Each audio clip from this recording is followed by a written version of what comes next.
afternoon, everybody. If you could please take your seats, we will get started. Thank you so much for being here today at the Westside Community Conference Center and being a part of this great day put on by the Tea Party Patriots. My name is Scott Voorhees. I do a radio program on News Radio 1110 KFAB, and I just have a couple of rules to go over for the crowd today. They wrote these up for me and said no heckling, no loud discussions, or excessive laughter. No excessive laughter, unless I tell a really funny joke. You can laugh all day. That's very nice. But it said no flash cameras during the debate. We don't want Deb Fischer to get, like the light in her eyes and fall over backwards on the podium. That'd be terrible. So no flash photography here. Plus, Pat Flynn's got a modeling contract, and that's just going to come up against his stuff with Calvin Klein. So, as you see, we have 3 candidates here today, and a round of applause for our candidates for joining us here for this event. Nebraska State Treasurer Don Stenberg, State Senator Deb Fischer of Valentine, and a man who's listed as former Schuyler businessman Pat Flynn. We appreciate everyone being here. There is, of course, a 4th candidate, Nebraska Attorney General Jon Bruning, who's not able to be here today. But we have several questions here for the 3 candidates who did manage to make it here today. The way it's going to go is here, each will give an opening statement, and each will be able to provide a closing statement when we're done. We have several different subjects we're going to cover throughout the day, and we'll just get right going on this. One other thing I wanted to mention is, and I'm very serious about this, I'm DVRing the Masters, so I don't want anyone to give me any updates, scores, hints, nothing about the Masters. This is the most serious thing we can tell you about today. Don't tell me what's going on in Augusta. Okay. Now, I knew there was something else I wanted to tell you. All right, now we can get started. We drew straws just a moment ago to see who would get a chance to give the first opening statement and then who gets to speak last. And our opening comments here will be first done by Mr. Pat Flynn. Pat, you have a few minutes.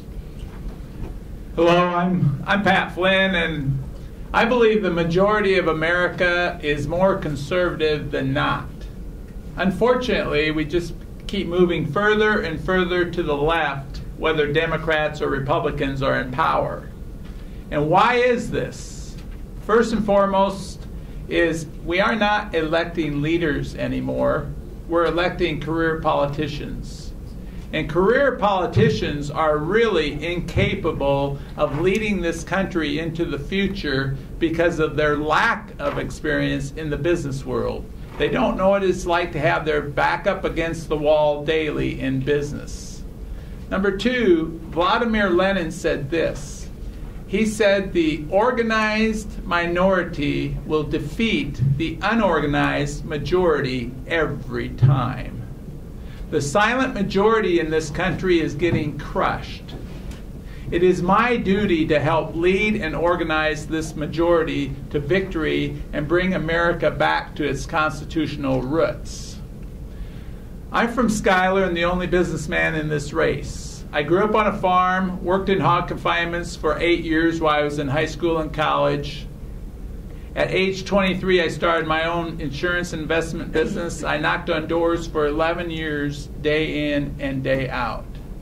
At age 35, I helped start a high school volunteer youth ministry program in my hometown. I volunteered 20 to 30 hours a week in that. We became the #1 youth group in the state. I'm also an advisory board member for the Newman Center, University of Nebraska-Lincoln. It's the top program of its type in the country. What I have learned from my life, business, and leadership skills is this. If we lead with truth, people follow. Thank you very much, Pat Flynn. Senator Fischer.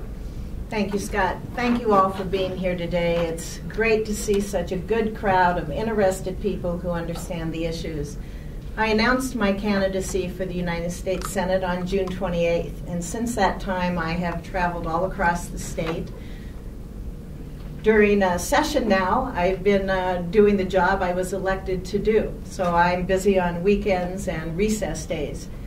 But as I travel the state, what I hear from people is their concerns about the direction this country's headed. They're concerned about out-of-control spending. They're concerned about an over $15 trillion in debt. We need to make some changes. We're in a crisis. We're in a financial crisis, and we're also in a crisis of leadership. You know, when I first ran for the legislature 8 years ago, I promised my constituents that I would cut spending and that I would find efficiencies in government. And when I was elected, I promised Nebraskans that I would do that too. So I rolled up my sleeves and I got to work. I helped to pass the largest tax relief package in the history of the state of Nebraska. I introduced and passed an eminent domain bill that protects private property rights. I passed a bill for highway funding that recognized that infrastructure is a priority and a responsibility of a limited government. And so we have that revenue coming in with no tax increase because you set priorities in government. Washington needs to be changed. I'm not your usual politician. I'm a wife of 40 years. My husband Bruce is here today. We have 3 grown sons that have decided to all come back to the ranch. I'm a rancher. I'm not a businessman, but I'm a businesswoman. And I've also been effective in a legislative arena as a citizen legislator. So I would like you to listen carefully today and learn who we are and what we stand for. Thank you. Mr. Treasurer.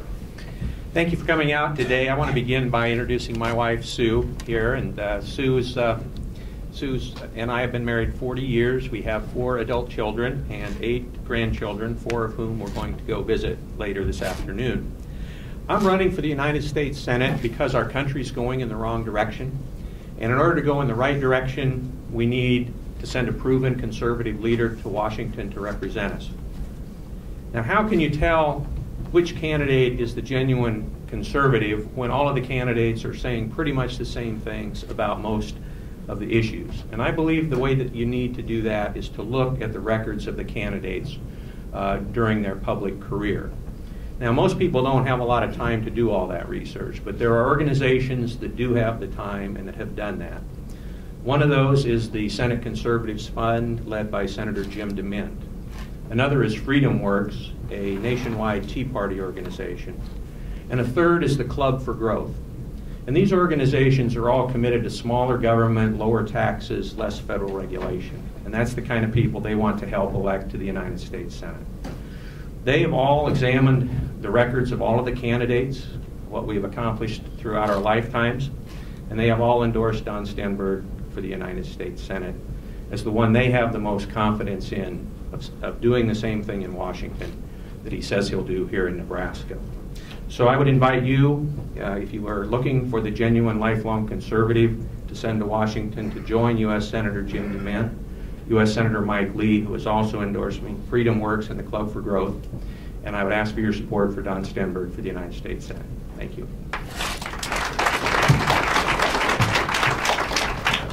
Okay, candidates, I'll be asking the questions, but really they're the ones who've asked the questions. So you'll be addressing the audience here today, so that's why I'm kind of behind you asking these questions. The questions will come for 2 candidates at a time. For example, the first question will come to Pat and Deb, and then the second question will go to Don and then back to Pat. It's all under the same heading, so you'll have a chance to address the subject while the question will be a little bit different, okay? And we do have timekeepers watching your answers and making sure everyone gets equal time here. We're not going to come up here and cut you off immediately as time ends, but if we do feel you are filibustering, then excessive measures will have to be taken. Okay, Mr. Flynn, first question for you. We're talking here about health care. Will you unconditionally take action or support actions to eliminate the Affordable Health Care Act, aka Obamacare? And if so, what actions would you take? Well, yes, I would definitely do 100% repeal of Obamacare. And the main action to take is this. We have the majority of Americans were in favor of, they were against that bill. And so what I would do as a U.S. Senator is I would go to the House and Senate members, and I'd get a coalition of, and a majority in the House and Senate, and we'd take it to the people. Because the only way we're going to get this done is by going to the people. Otherwise, the media is going to run the show. And so when you go to the people and you use all mediums of communication that are out there to use, the people will demand from their representatives that they repeal this law. And so when you do that, they're going to have to be reelected in 2 years. And by doing that, that's the way Ronald Reagan did it. He had the press against him. He had the House and the Senate against him. He took it to the people, and he got the majority of what he wanted when he was President of the United States. Senator Fischer, will you unconditionally take action or support action to eliminate the Affordable Health Care Act? And if so, what actions would you take? Yes, I would. Obamacare is an overreach by the federal government, and it needs to be repealed. When it was passed, there was no debate on this issue. It's a major policy issue, and we had no discussion by the members of Congress on it. There's a lot that we can look at when looking at affordable health care in this country. We need to look at tort reform. We need to look at carrying insurance across state lines. We need to look at health care associations being able to form more easily. As I travel the state, people in this state have good ideas. I have visited with insurance agents. I visited with healthcare providers. I have visited with hospital administrators. And yes, I visited with people who can't get insurance. You know, the government could look at providing a high-risk healthcare pool for those that are unable to afford insurance. But the federal government has no business telling each and every one of us that we are mandated to buy healthcare. And to that point, Mr. Stenberg, if the Affordable Health Care Act is ruled unconstitutional, what pieces in there need to be kept in there? Which would you keep in there and maybe expand upon? Well, I think we really need to get rid of Obamacare entirely and start over. And I agree with Senator Fischer on many of the things that she said. I think that if we can eliminate Obamacare either through a vote in the United States Senate and the Congress or through the United States Supreme Court, that there are several things that we can do looking to the future involving health care. One is to allow insurance companies to sell across state lines so that there's more competition, which will bring down the cost of health insurance. Another is tort reform so that we don't have money going to pay lawyer fees and we don't have doctors who have to practice defensive medicine by doing a lot of tests that aren't necessary that dramatically increase the cost of health care. And then I think we need to reform things such as Medicaid, which is medical care for the economically disadvantaged. And that's, we need to return control of that to the states, and I see my time's up, so hopefully we'll get to address that more later. Thank you. And Mr. Flynn, if the Affordable Health Care Act is ruled unconstitutional, what pieces of it would you like to see kept and maybe expanded upon? I don't see a piece that I like of it, actually. It's 2,700 pages long. And I like what Justice Scalia said, you know, it's cruel and unusual punishment. And I think when you get around to solutions, we have to start looking at preventive care and the scopes of practice, what doctors can and can't do. The doctors are really limited very much of what they can do. And that's coming from the pharmaceutical companies. So the pharmaceutical companies and their lobbyists are really running healthcare, and it's all bent to their angle. And so I'm for more alternative measures, and I think the majority of Americans are for that. And so we really have to go after that, and then we have to get rid of the mandates. And the mandates are a state issue. They've been a state issue, and there's an average of 52 mandates per state for health care. I've been in health care since 1982. I was a health insurance agent, and I've seen this coming forever. And so that's what I don't believe in any part of Obamacare one bit. Senator Fischer, looking now at the budget and the spending issues this country has, do you believe there's ever a time we need to raise the debt ceiling, and what should those times be? Or how would you go about keeping us from raising the debt ceiling as a U.S. Senator? To keep us from raising the debt ceiling, we need to get our spending under control. That's what I hear, and that's what I know. I've been in the legislature 8 years. We've balanced our budget 8 years. We did again this year. We are required to do so here in Nebraska. I support a balanced budget amendment at the federal level as well. We have to at least start heading in that direction. but it's not going to happen overnight. You have to cut spending, but you have to address the debt. In order to do that, I believe we need to encourage small business growth. We need to look at those small businesses that are the economic engines of this economy and let them create jobs by getting government out of the way. You can reduce regulations, you can reform a tax code, you can reduce energy costs, and yes, you have to repeal Obamacare. But if we're going to move forward in this country, it won't happen overnight. And don't listen to any politician that says, send me to Washington because I'm going to change it right now. We all know that these are serious times and it takes serious and thoughtful discussion and action. Thank you. Mr. Stenberg, do you believe we would need to stop raising the debt ceiling? Is there ever a time we would need to raise the debt ceiling? And what actions would you take to stop spending so much in Washington, D.C.? Right. Well, I too support a balanced budget amendment to the Constitution of the United States that would require the Congress to pass a balanced budget each year, just as we do here in Nebraska.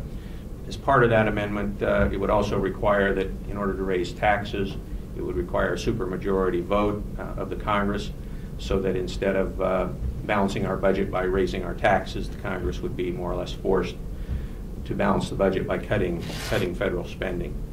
There's a number of things we can do to rein in federal spending. One is we need to permanently ban earmarks.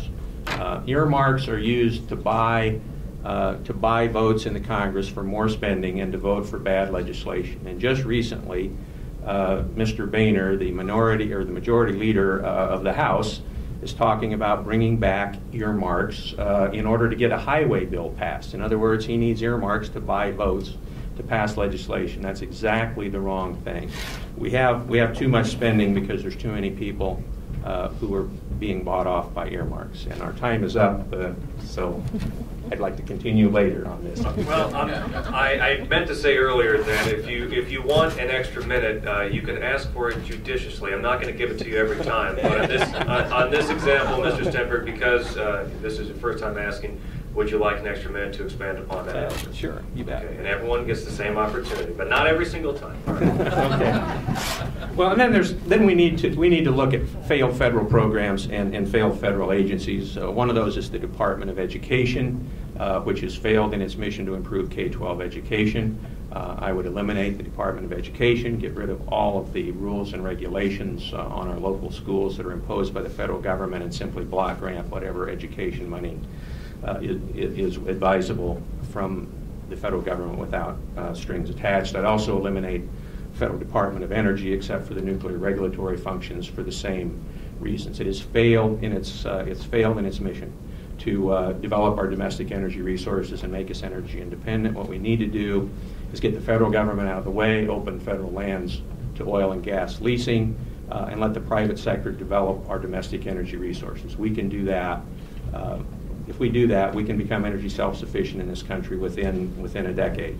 There's a lot of other things we can do to cut spending. We can reduce the size of the vehicle fleet in the federal government, as I did when I was director of the Department of Administrative Services here in Nebraska. And we can revise the federal pension system so that it's a 401k for all new federal hires, including members of the House and Senate, just as the private sector has now done. Yeah. Mr. Flynn, do you believe we need a constitutional balanced budget amendment, and if so, why? Give her an extra minute, Scott. I actually have plans for you in just a moment along those lines. I imagine you. I'm going to take care of you. Hold on a second. But to Mr. Flynn, do you believe we need a constitutional balanced budget amendment, and if so, why? No, I have never said I believed in that, and I hear it a lot. Actually, I believe we ought to go after the central bank. That's the problem. Every time you hear that we need a balanced budget amendment, it's just bloviating as far as I'm concerned. And what really needs to be done is we need to go after the printing of money. Benjamin Franklin claimed that the real cause of the American Revolution was that the Bank of England was getting us in so far into debt that's what happened. And we just keep printing money and printing money and printing money. And so this is what Thomas Jefferson said about central banks. He said, "I sincerely believe that the banking institutions are more dangerous to our liberties than the standing armies." The issuing power should be taken from the banks and restored to the people to whom it properly belongs. And so there is no balancing of the budget for real until we go after the central banks and get our monetary system working right. Senator, because you addressed the balanced budget issue in your answer to the last question, I'm going to kind of give you the same answer that Mr. Stenberg went out on, and that was, so how do we control spending then? Here in Nebraska, we have to have a balanced budget. And I don't believe I'm bloviating when I say that we should do that also at the federal level, with all due respect. It's Wasn't talking to you, actually. Oh, good. Okay. Okay. We control spending and we balance a budget. We do it here in Nebraska. In fact, just this last week, here at the state level, we had to cut another $10 million from A-bills in order to balance our budget. I know how to cut spending. We do it. We had a $1 billion shortfall last year here in the state, and as a committee chair, I was one charged with looking for 10% cuts of those agencies under my committee's jurisdiction. We went through a process where you look at downsizing government, you look at finding those efficiencies. You do it in a rational way. You eliminate programs that don't work. It takes time. But you go through and you look at programs, you meet with those agencies, and you discuss those programs that don't work. And that's how you eliminate them. That's how you control spending. Mr. Flynn has asked for a 30-second rebuttal. I will provide that for you right now. Well, I disagree with the way Nebraska balanced their budget in the last 4 years. Actually, they took $2 billion worth of stimulus money over the 2 sessions, and that has all kinds of strings attached, and that's not the way you balance budget. As an investment advisor, I know how to balance budgets. I know how to work with money, and you cut programs for real, and you don't take federal monies, which really starts to take away our power as a state. And Senator, your response?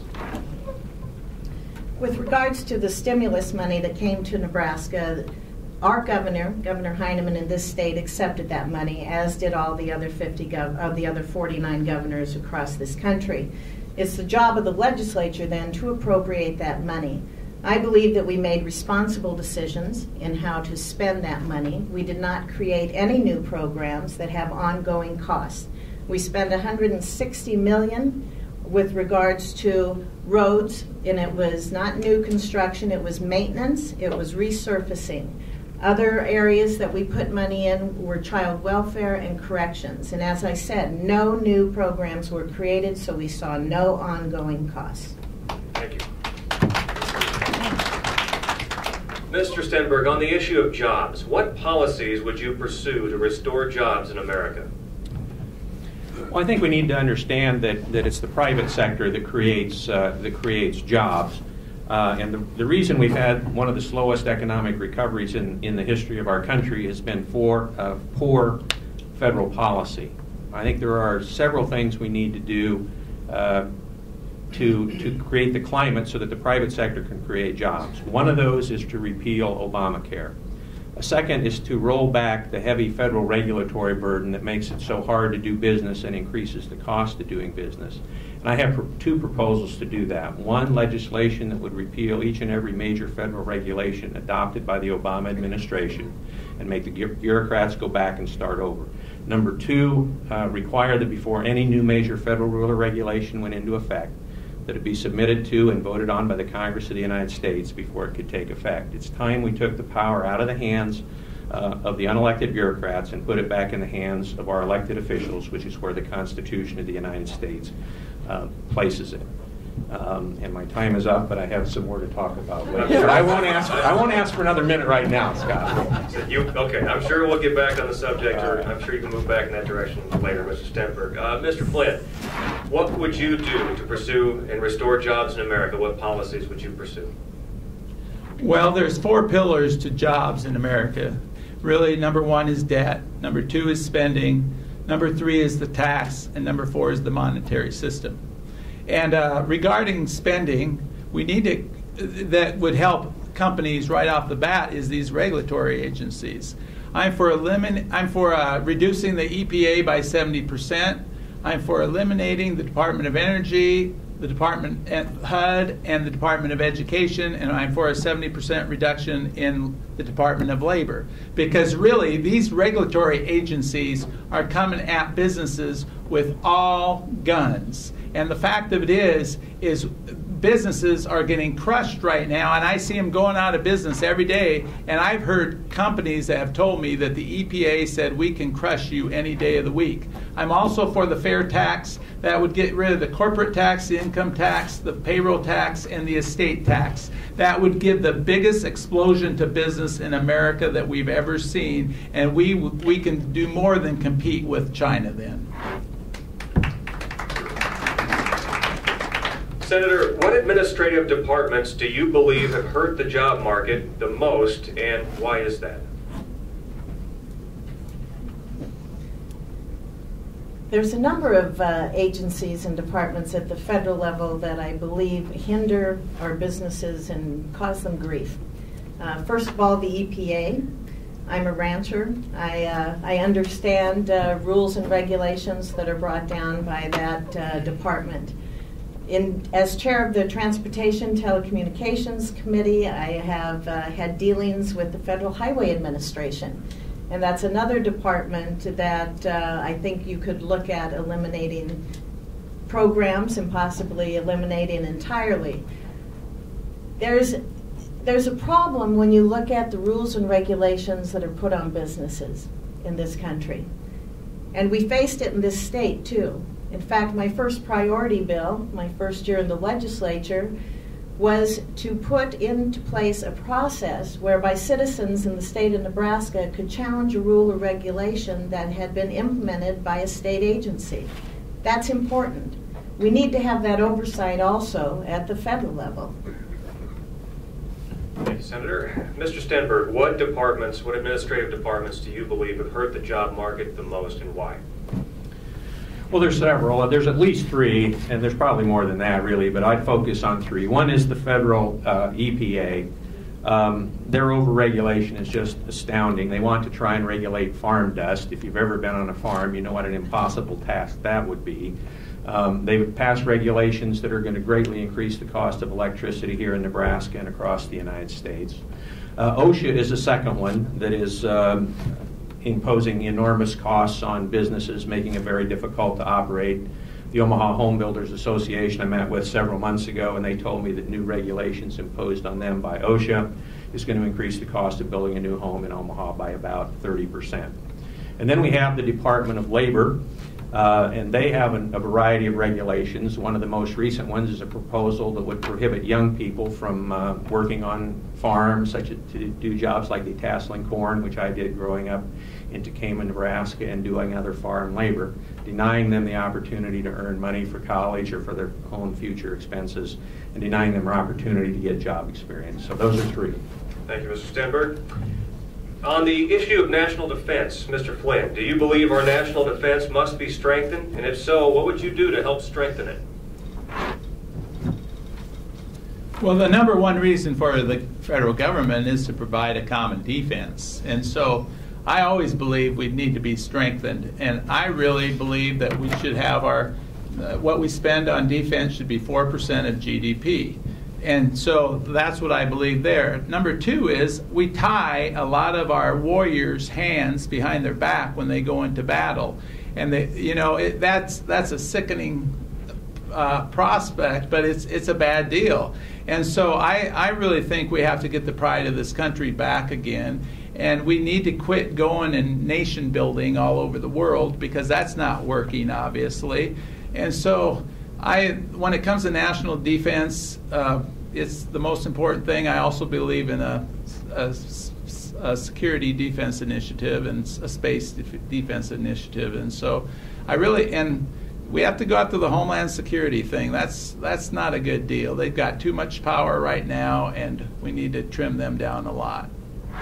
Senator, do you believe our national defense must be strengthened? If so, what would you do to strengthen it? The defense of this country and its citizens is the #1 priority of the federal government. We need to have a strong national defense, but we need to choose where we send our young people in other areas around the world. We need to choose wisely. We have to make sure it's in our national interest. Sometimes we don't see that happen. I believe Congress has stepped back, as in the case of Libya, and the administration was able to take action in Libya without the authority of Congress. Congress needs to step up. The U.S. Senate needs to step up and do their duty. Defense is important. You know, when you look at the Budget Limitation Act that was just passed and the automatic cuts, $55 billion was going to be cut from defense. That's not how you make cuts. You know, as we talked about earlier, you need to make cuts in a reasonable way, in a rational way. You don't just slice and dice across the board. So we have to make sure that we keep a strong defense, but we make our decisions about where to send our young people judiciously. Mr. Stenberg, there's been some disagreement here between conservatives and liberals in the past year about the defense budget. Some would say, well, we're just rolling back the defense budget to where it was just a few years ago, and conservatives have argued, well, you're eliminating money from the Department of Defense and thereby not strengthening our defense. Where do you come down on this argument here? What would you do about the Department of Defense's budget? Well, I agree with the other panelists here that the national defense is the single most important job of the federal government. Our freedom, our ability to make every other decision about every other issue facing our nation is vitally dependent on a strong national defense. The budget cuts that Senator Fischer mentioned that are going to be automatic in the absence of a congressional action would be devastating to our military. We absolutely have to stop those dramatic cuts from being put in place. I think our greatest defense weakness at this time is our own borders. Our southern border especially, but the northern border as well, are largely unsecured. Terrorists, there are still terrorists out there who hate the United States and want to do its damage just like they did on 9/11. And at the present time, our borders are open, and it would be relatively easy for a terrorist to bring a nuclear weapon if they had their hands on one, or a biological weapon or other weapon of mass destruction. And we need to pay a lot more attention to the defense of our borders and securing those borders to prevent dramatic, tragic terrorist action from occurring in the United States. Thank you, Mr. Stenberg. Mr. Flynn, do you believe that this reduction in funding of the national defense is justified, and why or why not? No, I don't believe it's justified. I hear every reason in the world why we always have to go after defense, go after defense, go after defense. It gets cut all the time. And so I'm not in favor of that at all. You know, we never go after any of the social welfare programs. And as a United States Senator, I know that the majority of people want to do that in America. We have a whole culture and generations that have never worked a day in their life, and this is getting sickening. And it's you know, we're at the precipice of, are we going to be a nation of welfare, or are we going to be a nation of workers? And so I think we ought to maybe point our direction into making the welfare people go after, start working. I'm for a 75% reduction. You know, you hear illegal immigration, they say, well, we're only doing the jobs that the Americans want to do. Well, I know a whole bunch of people on welfare and unemployment that can do that, a lot of those jobs, because I'd be willing to do them myself. Thank you very much, Mr. Flynn. Senator Fischer, on the issue of the Constitution, and I don't think that Justice Ginsburg is here today, so I think she's okay with us discussing the Constitution. She doesn't seem to like it very much. Do you believe that the Constitution is our fundamental and paramount law? And if so, do you believe the federal government often operates in violation of that law? The Constitution is the document that we follow in this country. It is the ultimate law. What we've seen, though, through the years is case law and interpretations that have changed that. I think that's an issue. The president appoints political cheerleaders to the Supreme Court, as we're seeing now with Justice Kagan. He makes comments that I find very disturbing with regards to an equal branch of government. That's not the way you lead. The Constitution is the document that this country should live by, and we need to get back to it. Thank you, Senator. Mr. Stenberg, is our Constitution our fundamental and paramount law? And if so, do you believe the federal government operates in violation of that law? Well, it very definitely is the fundamental law of our country, and it was written in a way to protect our freedom by dividing the powers of government, limiting the powers of the federal government, providing a Bill of Rights to protect our most important rights of freedom. Federal government frequently violates it. I believe that Obamacare is one of the most recent and egregious violations of it. Another recent violation of it was when President Obama made a number of appointments, which he called recess appointments, when the Senate of the United States was not in recess. I think the question highlights the importance of the Senate's confirmation of Supreme Court justices. That's where we have the opportunity to make sure that we have people on the court who respect the Constitution, who see it as the fundamental law of our country, who will not legislate from the bench, and who will interpret the Constitution based upon the intent of those who wrote it in the first place. Thank you.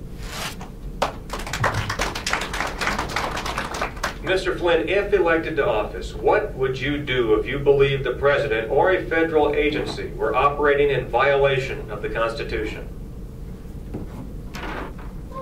My duty as a United States Senator is to uphold the Constitution.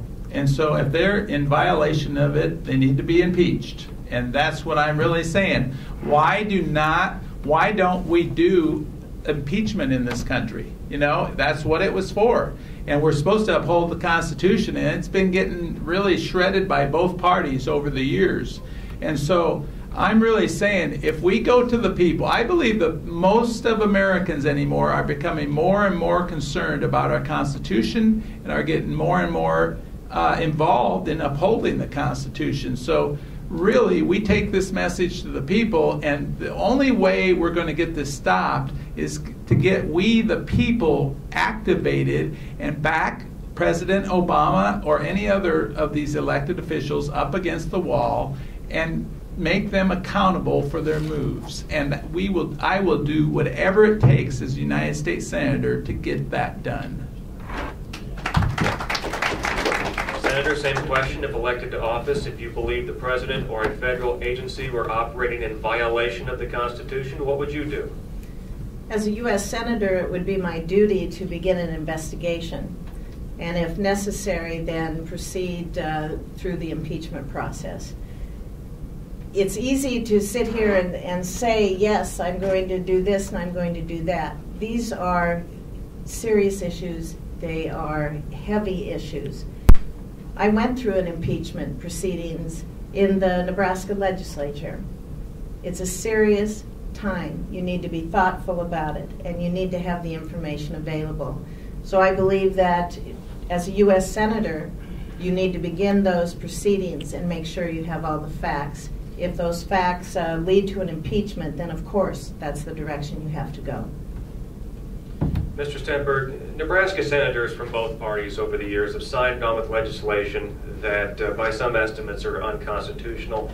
What would you do to set yourself apart from those senators who routinely pass laws and appropriate money for acts that are not authorized in the Constitution and clearly in violation of Article 10 of the Constitution? Well, that's a good question. I think one of the things that is now being done, and that if properly done would be very helpful in doing that, is a requirement that every piece of legislation be accompanied by a statement specifically identifying the provision of the Constitution that authorizes that action. It's a good question of what do you do when a majority of the Congress passes Obamacare? They're probably not going to eliminate themselves from office, and that's the job of the voters. The best way to get constitutional government is to elect people who respect the Constitution and abide by it, and not just vote for the politically popular thing, even though it violates the Constitution of the United States. That's the best check and balance, and the best defense of our Constitution is your vote on Election Day. Thank you. Mr. Flynn, what would you do differently from past senators who have passed laws that are unconstitutional? Well, I sure wouldn't sit there and take it. You know, I mean, the thing is this. That's what we've been getting, you know. And I'm really challenging Nebraskans to start thinking out of the box, and Americans. You know, we've just been kind of going in the hotter and hotter and water, and it's boiling over now. And so what I would do is I would get the other like-minded House and Senate members that are in favor of what I'm in favor of, which is upholding the Constitution, and we got to get, and I would go use all mediums of communication in America today. We got to get the majority of the people activated and be concerned about it, because really there's not a whole lot of businesses that wouldn't want to get rid of the EPA or have a big reduction in the EPA or the Department of Labor, or 70% reduction, and that only way that's going to happen is by the people. It's obviously haven't happened within the House and Senate confines, and so that's really what I'm saying we have to do as far as a Congress is go to the people, get a coalition of elected representatives, and get going and uphold the Constitution. Senator Fischer, if elected, what would you do in reference to the Department of Education? That's an open-ended question, isn't it? I served 20 years on a school board, and so I understand education. First of all, I am not a supporter of No Child Left Behind, and I would work to have that eliminated.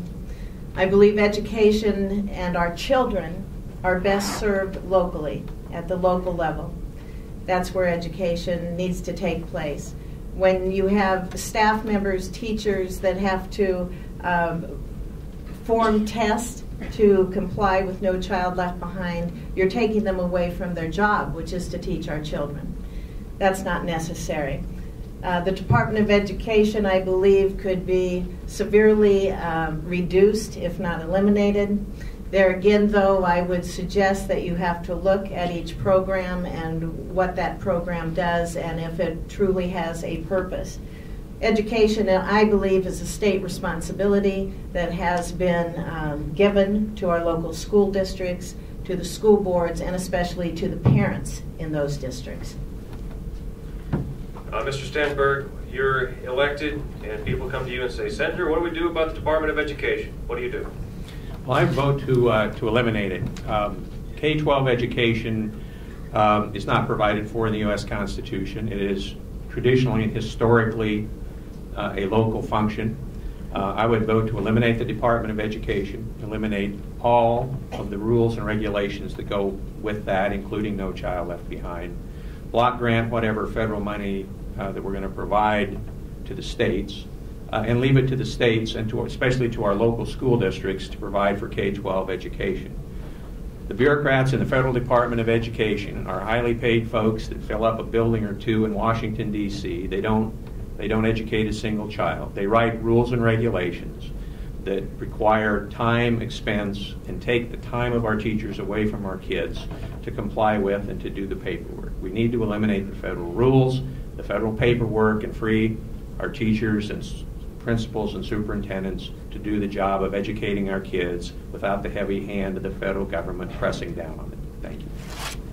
Mr. Flynn, how do you go about giving educational power back to the state and local school districts? Well, I'm also in favor of eliminating the Department of Education. And the good news is if I would have said that 7 years ago, I would have been hung. And the people in America are for that. So what I do is I know the people are for it because there's a lot of teachers. I haven't had one person refute that they don't want to get rid of the Department of Education. I'm going like, okay, see, it can be done. Because if the people aren't behind it, then I'm just talking air. And so what I would do is, once again, I would take it to the people, and I'd get a coalition of other House and Senate members and go to the people with it. Because one gentleman said to me, he said, well, Pat, what would you replace the Department of Education with? I said, well, how about this? Parents, school boards, communities, and the state if you need it. And he said, I guess that makes sense. So it's really it's the parents' responsibility, and it doesn't say a whole lot about education in the Constitution. It's the parents' responsibility. Senator, how do you go about giving this local control back to the local districts? You have people step up and say that that's where it should be. You have parents that become more active. You have communities become more active. You have states become more active. And most importantly, you have your representatives in Washington become more active on this issue. Congress serves a purpose. Congress is a co-branch of government with the executive and the judicial. Congress should be saying and controlling the purse strings on what they want to see happen at the administrative level of the executive branch. If you control the purse strings, you can control if there even is a Department of Education. If you don't fund it, it won't be there. Congress has not been stepping up and using their power in the way that they should. Mr. Stenberg, okay. Mr. Stenberg, you talked earlier about the EPA, and a lot of people have looked at the EPA's actions and said they seem to be going after coal-fired power plants, which most of the country relies on for electricity. Are they under attack by the EPA, and what would Senator Stenberg do about it? Coal-fired power plants are definitely under attack by the EPA. They've got a new rule out now that basically would prevent the construction of any new coal-fired power plant in the United States as a practical matter through a CO2 regulation, which of course exceeds the power of the EPA. They never were given power by the Congress to regulate CO2 emissions in the first place. And this gets back again to what I proposed earlier. Number one, legislation that would repeal each and every major rule and regulation adopted by the Obama administration. They have over-regulated through almost every agency. We need to go back and start over, and we need the Congress to resume control. We need to take the power out of the hands of the bureaucrats at the EPA and at OSHA and at the Department of Labor and other federal agencies and place that power squarely in the hands of the Congress of the United States by providing that before any new major rule or regulation can go into effect, that it be submitted to the Congress of the United States and voted on by the Congress of the United States. And if they did that, we wouldn't have most of the rules and regulations that the Obama administration has imposed on us. Mr. Flynn, same issue. What do you do as Senator Flynn about the EPA going after coal-fired power plants? Well, one interesting aspect was that President Obama said he was going to do exactly what he's doing. You know, I mean, it's not like it was a surprise. And so, but really, I would go to the business owners of America and get the funding to go for this campaign to go after President Obama, you know, because, and really the Congress has been usurped, but the Congress has given the power to the EPA and all these other federal agencies. So what I'm saying is we got to get the people behind this, and I keep saying that, but you know, that's the answer to a lot of our solutions, to be real frank with you. And so the EPA, there's a full-blown assault on business and life and liberty in America against it. So we really have to go after the funding too. I mean, you cut the funding and you get the people to go against it, and it takes care of the EPA and a lot of these other agencies. Senator Fischer, some people have liked the made in the USA policy. We're only going to buy things made in the USA. What about that for energy? Natural gas, coal, nuclear energy, oil that's just produced here in the domestic United States. What do you think about that? I think we are blessed with an abundance of natural resources in this country, and we should be allowed to manage those resources. We should be drilling. We should be building refineries. We should be looking at alternative ways to produce energy too. But we need to realize that those alternative methods, they still aren't going to turn on the lights for us most of the time. We talked about those coal-fired electric plants. Here in Nebraska, we're fortunate that we have them because we have a very low cost of energy with regards to other states. So should we put more rules and regulations on those coal-fired electric plants and make them retrofit their plants? I don't think so.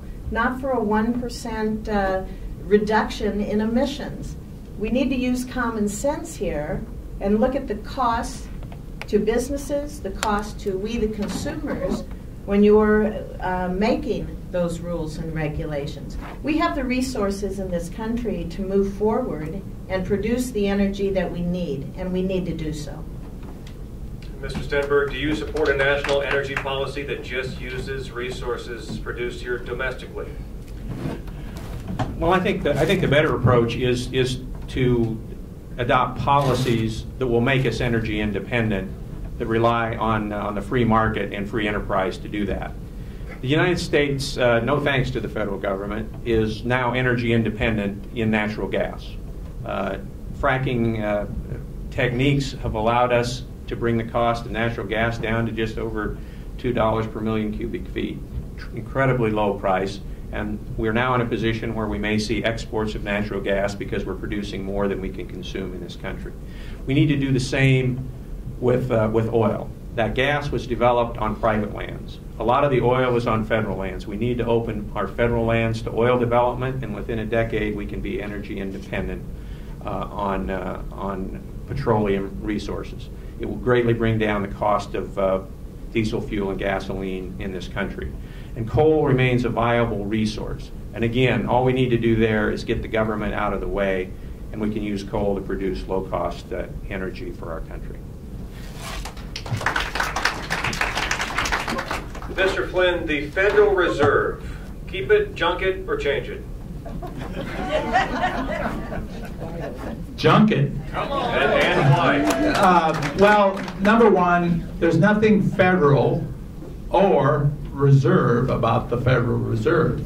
It's a privately owned company, corporation, and it's a bank. It's a privately owned bank, and it's making the decisions, and it's given the 1913 law that brought us the Federal Reserve is a bad deal. There is no reserve also, and so it's a bad money system. And so I'm going to kind of look at my notes here because I don't know everything, but I got it figured out that I don't like it. So we must act. We must take back the power to issue our own money. Issuing our own money is not a radical solution. It is the same solution used in our political history by men like Benjamin Franklin, Thomas Jefferson, Andrew Jackson, Martin Van Buren, and Abraham Lincoln. So the fact of it is, there's way better solutions, and this has got us in much trouble as anything that we can possibly imagine. So it's a bad deal. Yes. That's the benefit of being in radio. No one can tell when you're looking at your notes. They just think you know everything. Senator Fischer, the Federal Reserve, what do we do with it? Well, the Federal Reserve has a lot of power, as all of you know. It sets the monetary policy for this country. We need to have more transparency. We need to audit the Federal Reserve. Between 2008 and 2010, the Federal Reserve gave loans of up to $5 billion to the, I'm looking at my notes, to the Arab Banking Corporation, which is a major shareholder of the Central Bank of Libya. We don't know what's happening with the Federal Reserve, and we need to, because it affects our everyday lives. So we need to have more transparency, we need to have accountability, and we need an audit. Major.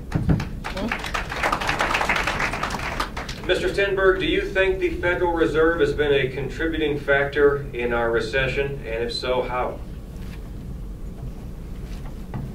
Well, it may have been in the sense that the low interest rate policies of the Federal Reserve helped create the housing bubble, the crash that led to our current economic situation. My thoughts on the Fed more generally: number one, we absolutely need an audit of the Fed. They were created by Congress. They do control our money supply, and the American people should know exactly what they're doing, and the Congress should know as well, so that we can take whatever corrective action might be needed. Number two, we need to amend the federal law regarding the Federal Reserve to make their sole responsibility that of controlling inflation. Right now, they are creating money to try and stimulate the economy, which has the potential for being dramatically inflationary and could greatly damage the economy of our country. And number three, I would propose that the Congress put a limit on the amount of new money the Fed can create, just like it puts a limit on the federal debt, so that in order to go beyond a certain point, you have to go to the Congress of the United States.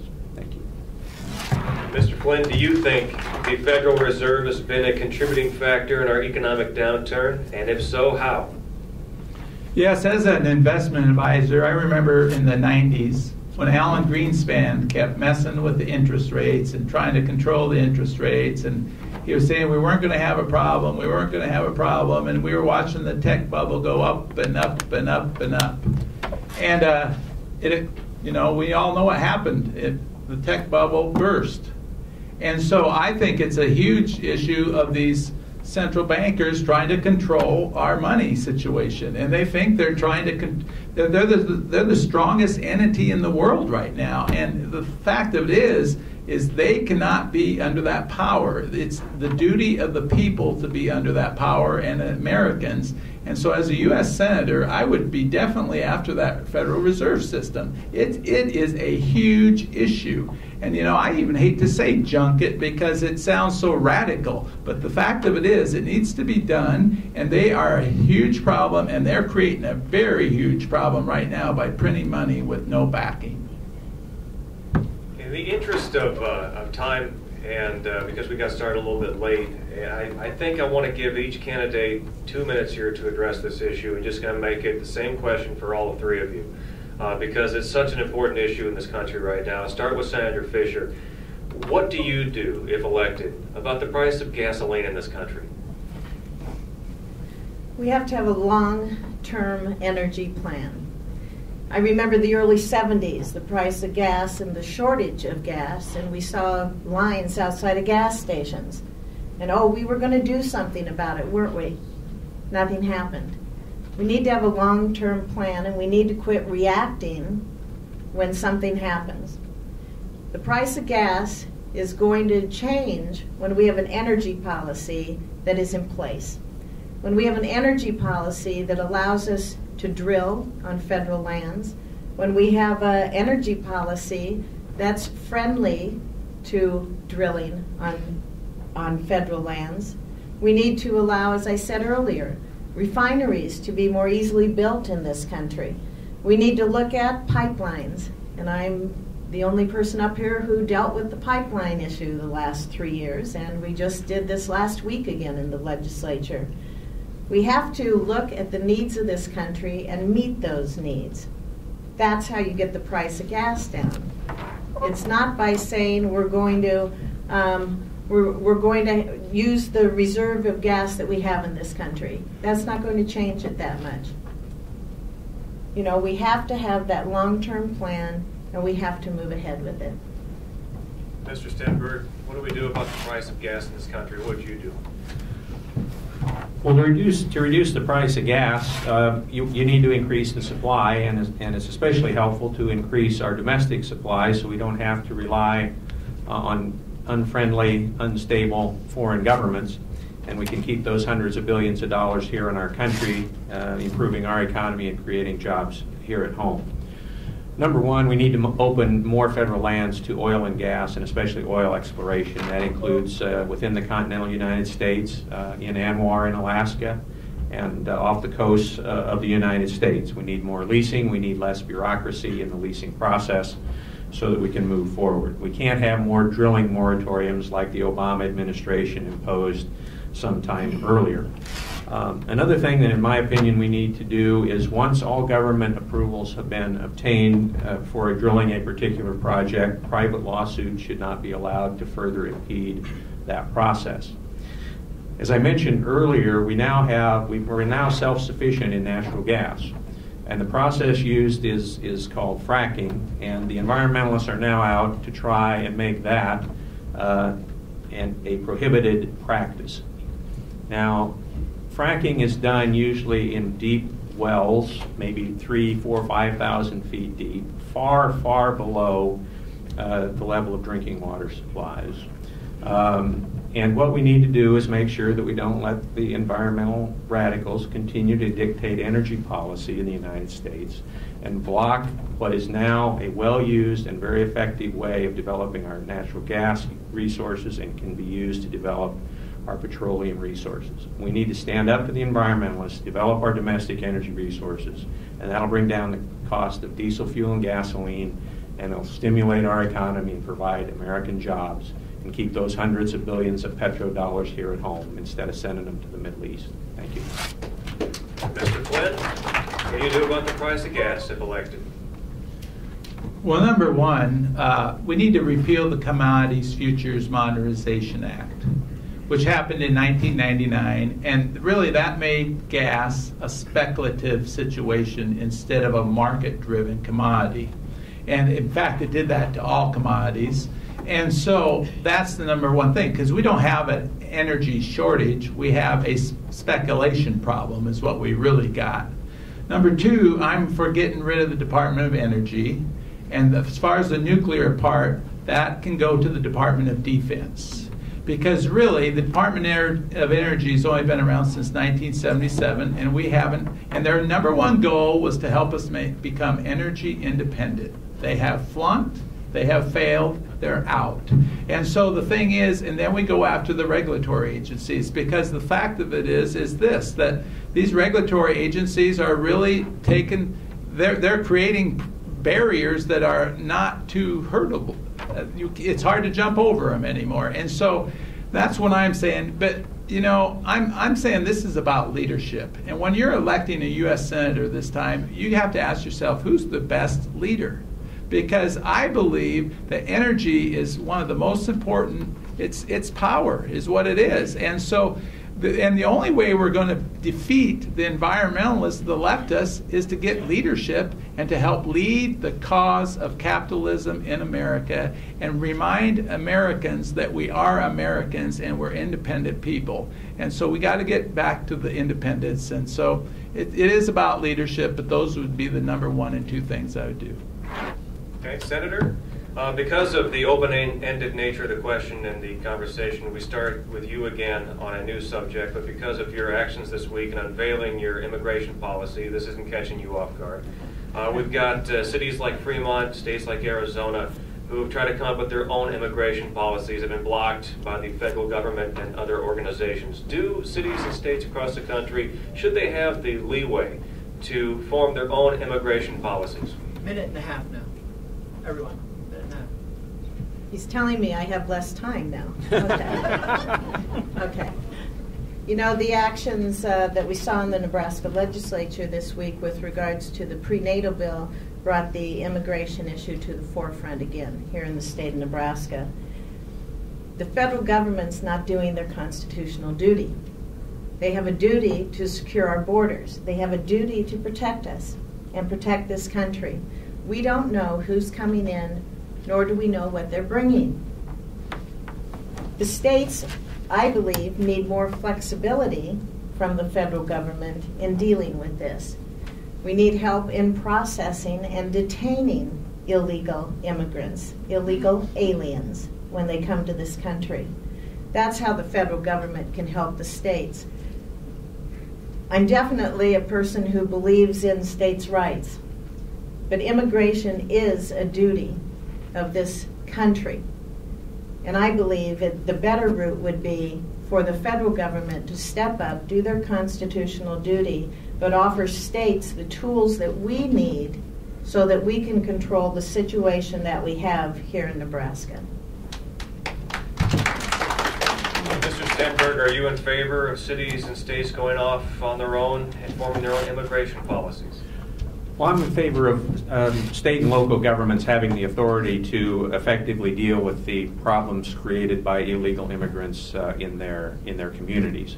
I think it's just outrageous that the federal government would sue the state of Arizona for simply trying to adopt policies that would deal with the illegal immigrants that the federal government has allowed in this country by failing to secure our borders. From a bigger picture, and I mentioned it earlier, we need to very aggressively move to secure our borders. Not only are there a terrorist threat, we have illegal drugs and violence pouring across particularly our southern borders, as well as illegal immigrants.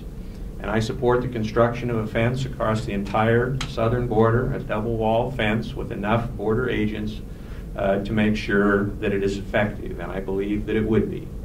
Once we've secured the borders, I am opposed to amnesty for illegal immigrants, and I'm also opposed to taxpayer-funded benefits for illegal immigrants.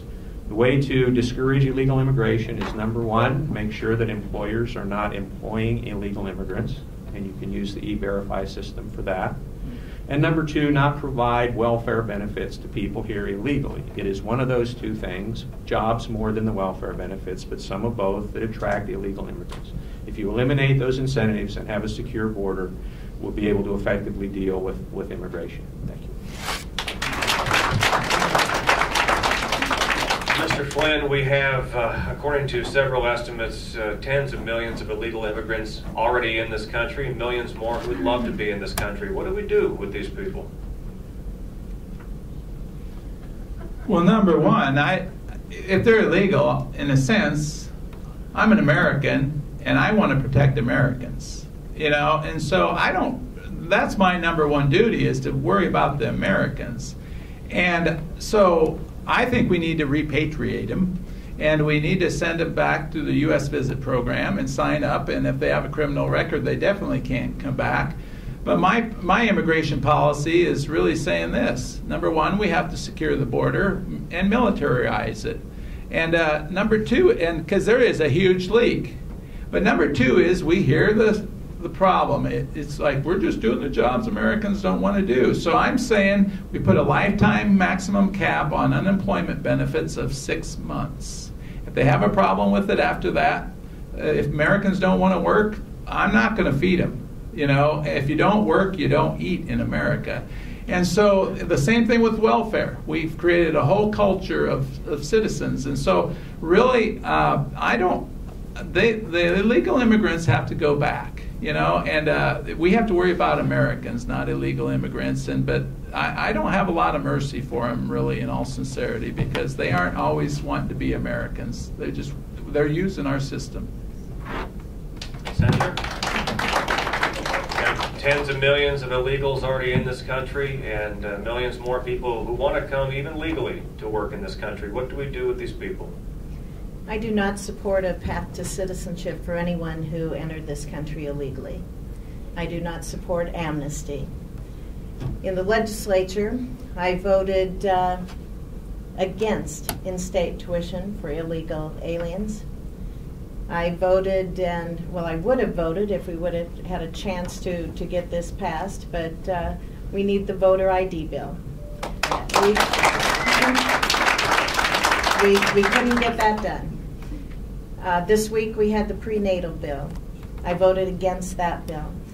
I believe it's important that we not offer incentives to people to enter this country illegally.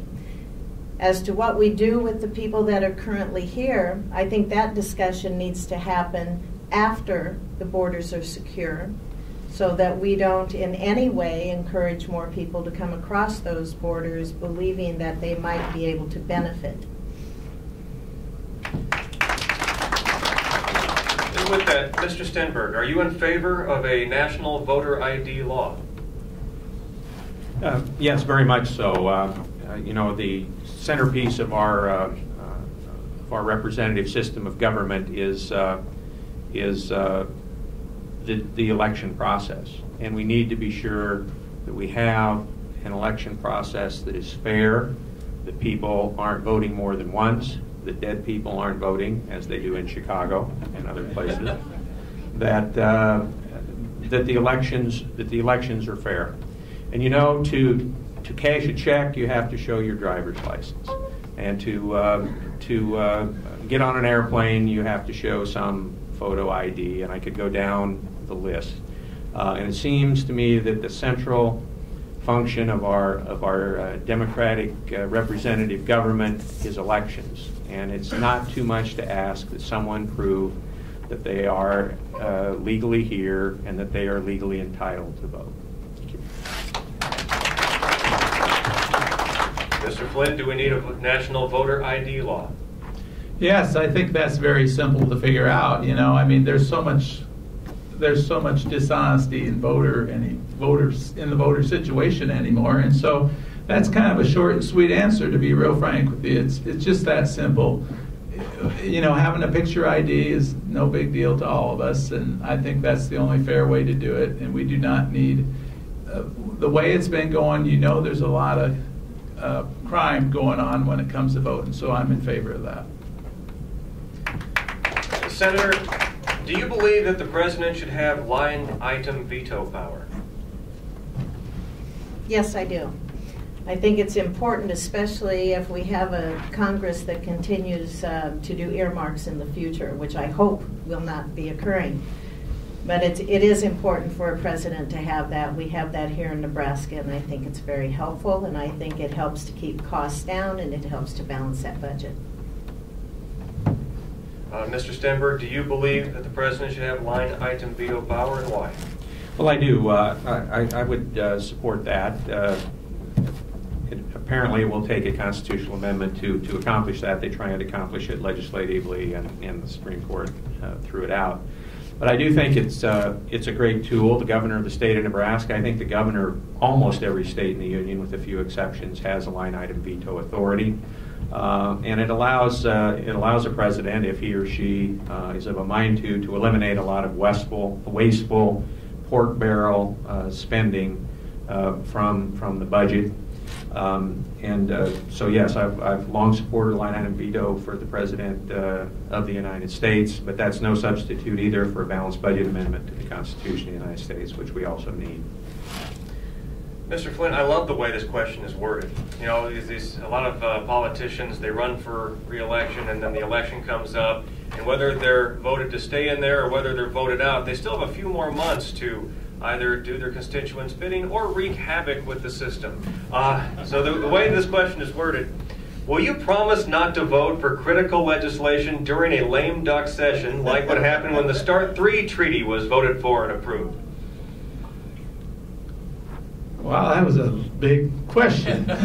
Well, of course I would promise not to vote for that kind of stuff. I think we have to vote, and we have to work as a House and a Senate together, and we really need to work as Americans rather than against each other all day long. But no, I think it needs to be up in front of the people, and just do it up front and do the right thing.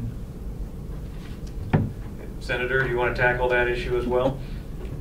Well, I'll be a lame duck in 3 days. And so if we do have a special session, though, on any issue that may come up, whether it's a budget issue or some kind of an emergency issue, I will still be a state senator. I will still be representing my constituents and the people of Nebraska. On the federal level, unless it's an emergency of some kind, like we would see here in the state of Nebraska when you call a special session, I believe that those decisions are sometimes made because there'll be a change in the majority in Congress, and they do them for political reasons instead of for policy reasons. So I would certainly support taking action if I was a lame duck at the federal level, only for policy reasons. I think that's important. Thank you very much, Senator, and to all of our candidates. We've reached the end of the debate. We have 2 minutes for each of you to sum up your comments today and ask these good people for their vote and talk about what sets you apart. We drew straws at the beginning of the debate to see who would speak first and also who gets the last word today. And the last word first goes to Don Stenberg, Nebraska State Treasurer. The first last word. Yes. I'm running, as I said, for the United States Senate because our country's going in the wrong direction. And to change that direction, we need to repeal Obamacare. We need a balanced budget amendment to our Constitution. We need to roll back the heavy burden of federal regulations. We need to develop our domestic energy resources. We need to secure our borders. And I believe that we need term limits for members of the House and Senate of the United States. To do that, we need a Nebraska senator who will offer bold solutions to our nation's problems. We need a senator strongly committed to fundamental values who is not a flip-flopper on important issues. We need a senator whose record matches his conservative rhetoric. And we need a full-time senator who is committed to public service and not to personal financial gain while in office. In November, I will defeat Senator Bob Kerrey and send him back to New York one last time. And when I pack my bag to go to Washington in January of next year, I will go for the purpose of changing Washington, not to fit right in. I will stand up to the big spenders in both political parties, and I will work with solid conservatives like Senator Jim DeMint and Senator Mike Lee, who have endorsed me, to change the direction of our nation. And I will work for limited constitutional government so that for generations to come, our flag will continue to fly over the land of the free and the home of the brave. I would very much appreciate your support for Don Stenberg for the United States Senate. Thank you very much. Final comments now, 2 minutes from Schuyler businessman Pat Flynn. As an investment advisor of 29 years, I don't see a safe place for money anymore in America. And then you look at the Gatling gun of regulations that's coming at all businesses from all angles. And so what I did is this. Last May, I sold my business, burned the boat, and got in this race with both feet. That's commitment, but that's desperation. The fact of it is this. If you think the same way I do as about where America's at, it's your duty too. I'm capable of doing this, so I'm doing it. I don't see where career politicians can do it. The last line of the Declaration of Independence says this.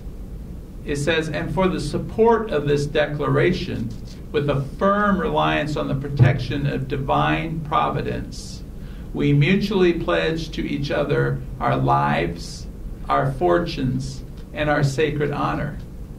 And that's a mouthful.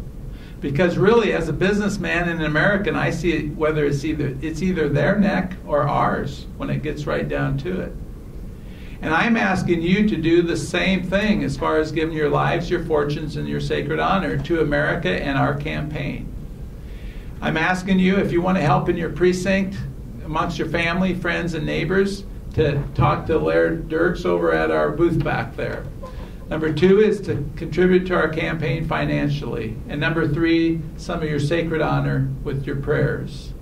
America will make it through this if more of us actually pray, work, contribute, vote, and get others to do the same. I will be a statesman for Nebraska by using my life, business, and leadership skills. I'm Pat Flynn. I appreciate your support and vote, and God bless America. Thank you, Mr. Flynn. And finally, State Senator Deb Fischer of Valentine. Thank you. Thank you for hosting the event today, and thank all of you for being here. It's your interest and your knowledge of the issues that are so meaningful in this election. This is a very, very important election, and each of you in this room realize that. The stakes are high.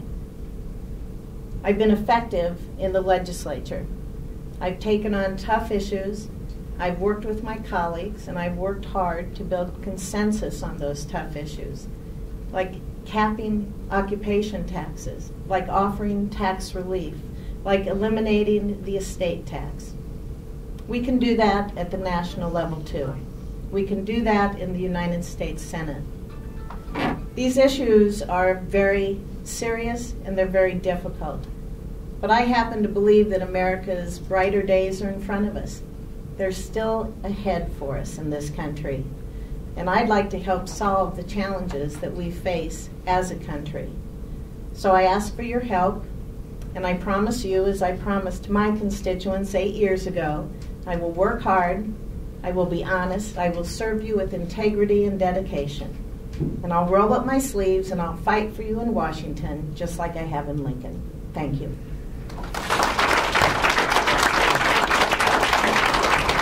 Thankful for all of our candidates for giving up their time on a Saturday afternoon to be here. Please, a round of applause for each of our candidates. Thank you very much to the Nebraska Tea Party Patriots for putting together this event all day. Thanks so much to you for being here and being an active, involved voter. And I'm most thankful today that we didn't talk about Twitter once. Thank you very much for coming. God bless. Enjoy the rest of your weekend and have a wonderful Easter and Passover weekend.